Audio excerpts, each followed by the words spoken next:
I'm reading the Fortune articles, right? And they're all like pro Dara Khosrowshahi. I mean, literally, these guys are sucking his dick. They really are. This is how much they love him.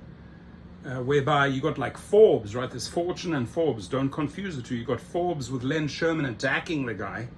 And then you got Fortune, getting down on their knees and yes, please, Dara, pull down your pants. We're ready for you. I mean, this is getting out of hand. This little mafioso wannabe is effing over the entire industry. And then he pushes out an article, which I think is just a slap in the face to every driver out there. Uber's CEO moonlighted, how about you gaslighted us, dude?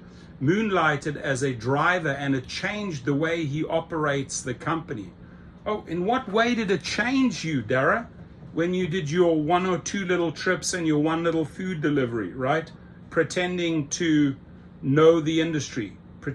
This guy is clueless. He knows nothing. What he knows is how to F people on numbers, right? Here. How to get people to extract more juice out of the lemon. That is what he's really, really good at. And the FTC is not investigating him. Nobody's holding him accountable. This dude should be in prison bending over for the soap. Really, that's what he deserves. I'm going to say it straight up. Some people might not like my language, but I'm not here for like Fortune people going into blow mode with this guy. Hell no, right? So there he is. Take a good look at him. So when CEOs join their employees in the trenches, really? He's been in the trenches. You've been in Chicago, LA, or Compton, or any of these areas. You've been in the trenches? Don't write this shit, man, when you can't back it up, Tristan Bove. I mean, shame on you. Like, what do you guys, like, cozy up together, go to dinner, sleep in the same bed? I mean, what did Tristan and Darren do? I'd like to know. What did you get for this article? Because I've read the article and I'm going to read it, and I'm going to be pretty damn blunt, as I usually am, right? When CEOs join their employees in the trenches, it can translate to considerable gains in productivity for their companies. But Uber CEO Dara Khosrowshahi took the idea to a whole new level when he literally took the wheel and became one of his company's drivers for several months. Firstly, that is a lie. He never became a driver for several months. He did a handful of PR stunts, and that was it. He was not in the trenches and does not know the business, at least on street level. He may know how to screw people over on numbers in a corporate office, but he knows shit what's happening on street level. And he's just tasted 1 or 2 little streets around his headquarters, safe, with his little security posse and his videographer and his cameraman. He hasn't driven out there. I want to remind this reporter, he hasn't been in the trenches. Stop bullshitting the public with your pathetically written articles.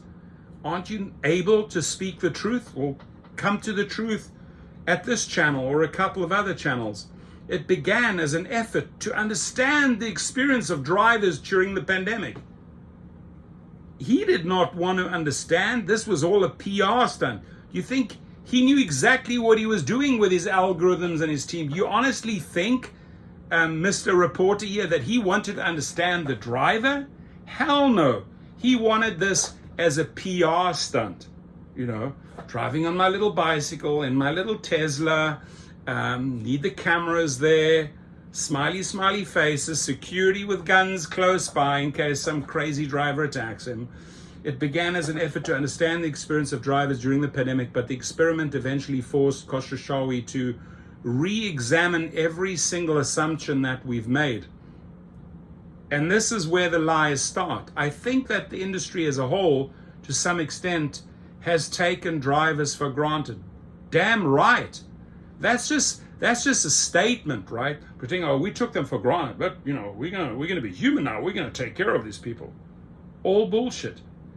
It's gotten worse, Dara, since you did your little PR stunt, your little food delivery, and your little Tesla trip in San Francisco. It's got worse under you. Khosrowshahi said in an interview with the Wall Street Journal published Friday, since Uber was founded in 2009, Its goal was to offer passengers a seamless riding experience, according to Khosrowshahi, who succeeded Uber co-founder Travis Kalanick as CEO. Bring him back. Bring Kalanick back. Even if sometimes that goal came at the expense of drivers. Historically, we've always put a premium on the ride experience. No, historically, under your leadership, not under Travis, but under your leadership, you have exploited the rider and you've exploited the driver. And it's just gotten worse. 24 being the worst year, 2023 when it got really bad, 2022 it went just all downhill for riders and drivers. So in 2021, Khosrowshahi posted on Twitter his experiences riding around San Francisco on a bicycle, making Uber Eats food deliveries, telling the New York Times that he was initially nervous and nearly got killed. Oh, poor little boy, you nearly got killed with all your little security around you?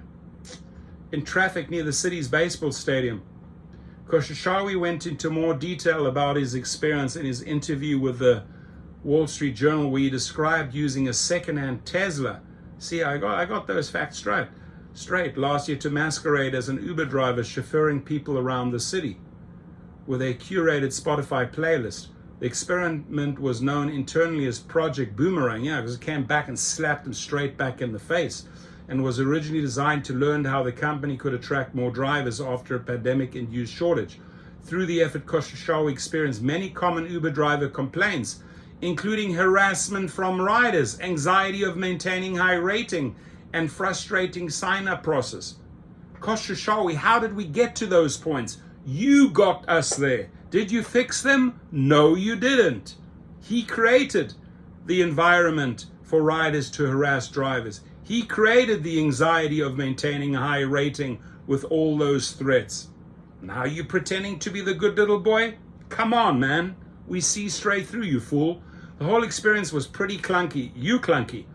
After ridership plunged during the pandemic, business for Uber and Lyft is starting to rebound big time in their favor. In February, Khosrowshahi attributed his company's stellar earnings last quarter to consumer demand returning to pre-pandemic levels. I would call it theft.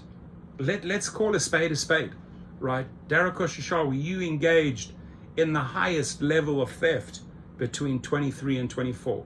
Wage theft in New York, tip shaving, toll shaving, using the algorithms, exploiting riders, exploiting drivers, taking advantage of immigrants, allowing third-party fake accounts. I mean, you did it all. Trip radar, the whole gamut, you did it all.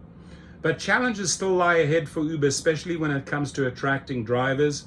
It's hard. It's probably getting harder to attract drivers when you bullshit them more and more each and every day. When energy and fuel prices soared last year, take-home pay for drivers shrunk drastically. See how this guy is, blaming it all on fuel prices. Fuel prices is one of many factors. The biggest factor was Dara Khosrowshahi. Uber has been on bad terms with drivers over increased pay to help offset inflation, especially since last year when the company successfully sued to block holiday raises in New York City. The Taxi and Limousine Commission that represents Uber and Lyft drivers later presented a revised formula to calculate pay raises, which was supported by Uber and went into effect last month. But tensions continue to run high as drivers elsewhere in the country continue to criticize the share of trip fees Uber keeps and accuses it of discriminatory account suspensions or deactivations. By the way, my legal team that I work with and our paralegals are the best of the best in the industry, and I don't say that lightly.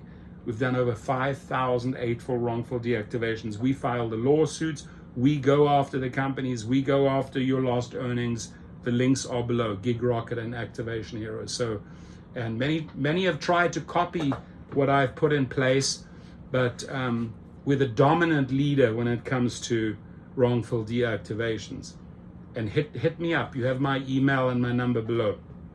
Disagreements also persist about the employment status of Uber drivers. Last month, a California appeals court upheld a 2020 classification of Uber drivers as independent contractors rather than employees, which means the company does not need to provide drivers with unemployment insurance and health insurance or cover business expenses. The company must also deal with competitor from Lyft, which last month installed a new CEO. Uber still dominates 71% of the US rideshare market to Lyft's 29%, but Lyft's new CEO, David Risher, says he welcomes the competition. I think the world wants and sorts of needs stronger number two. Khosrowshahi implied in his interview with the Wall Street Journal that retaining drivers and making Uber work for them is key, or exploiting drivers is your key to maintaining its current profitability. He says rebound. He said that being a non-founder CEO allows him more room to make innovative and potentially disruptive changes, taking advantage, Dara Khosrowshahi. That's all you know, right? That's all he knows, which might include more efforts to win the hearts and minds of drivers. Don't fucking bullshit me, please. To win the hearts of minds. You have lost every single heart. You've lost every single mind of every single driver out there. We've done surveys. The only guys that are just desperate are a couple of people that are coming in from abroad, getting illegal accounts that'll work for pennies. Those are the only ones that'll dance to your tune. The rest, you've lost their hearts and minds. Your comments, please. And I think I'm being polite here. I'm being polite, right? And again, to Tristan Bove, seriously, dude, seriously, what did the two of you do before the article or after the article? There's some shit going on there, because wow, dude, you sucked big time. Unbelievable how deep this guy's head up is up Dara's ass, right? Yeah, he was one of us. He was a driver. He was in the trenches. He learned it all. Come on, man. Start speaking the truth, media.